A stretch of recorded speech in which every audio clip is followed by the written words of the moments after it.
Hello guys, so let us see now multiplication and division using the polar form. इसमें आप calculator हमेशा use कर सकते हो, बट आपको जस्ट बेसिक रूल्स भी पता होने चाहिए कि v इंटू आई जब आपके पास एमसीक्यू सॉल्व कर रहे हो कैलकुलेटर पे हर बार इतना कौन पोलर टू रेक्टेंगुलर वगैरह करते बैठेगा। If there are simple values you should be able to use this kind of rules, right. जैसे v है, i है, v is V M at an angle of theta one, I M at an angle of theta one. मतलब ये कौन से form में represent किया है मैंने, this are I have represented in polar form, right? This is in its polar form, this is also represented in polar form. Now if I want voltage into current, so how the polar form, इसमें polar form में multiplication में क्या होगा, magnitudes का multiplication हो जाएगा, angles का division हो जाएगा। मतलब क्या, vm at an angle of theta 1, right, this will get multiplied with im at an angle of theta 2.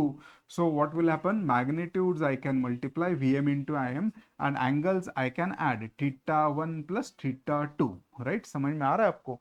मतलब अगर अगर हम एग्जांपल लेंगे, सो फिर if I will call it as 5 at an angle of 30 degrees and this will be 2 at an angle of let us say 45 degrees, right, I is this, so then what will be this, 5 into 2 10 at an angle of 30 plus 45 कितना बन जाएगा, 75 degrees। so like this I can multiply the voltage and current। if I want to divide, मुझे अगर resistance find करना है तो voltage divided by current, तो ये क्या आएगा आपका, Vm at an angle of theta 1, Im at an angle of theta 2। So it will be magnitudes का डिवीजन हो जाएगा और एंगल्स क्या हो जाएगा, सब्ट्रैक्शन हो जाएगा, थीटा 1 माइनस थीटा 2।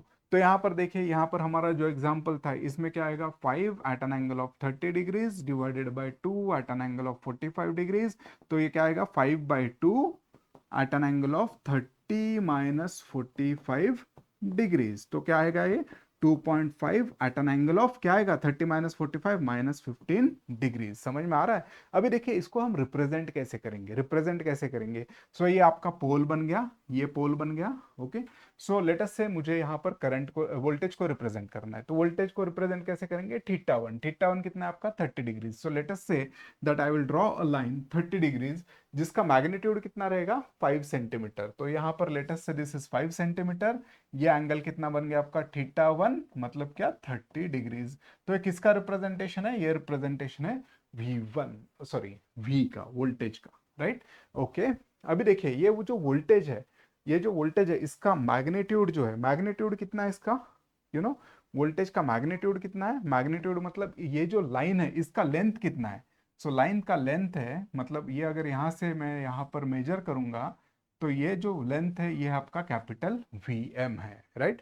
अभी अगर मुझे यहाँ पर करंट को रिप्रेजेंट करना है, सो ये 2 at an angle of 45 degrees, मैं क्या करूंगा, करंट ये अगर 10 सेंटीमीटर है, सॉरी 5 सेंटीमीटर है, तो लेट अस से दिस इज 2 सेंटीमीटर, राइट। ये क्या था आपका 5, ओके। तो this is the representation of I. ये कितना एंगल है इसका, एंगल है थीटा 2, कितना आपका 45 डिग्रीज, राइट।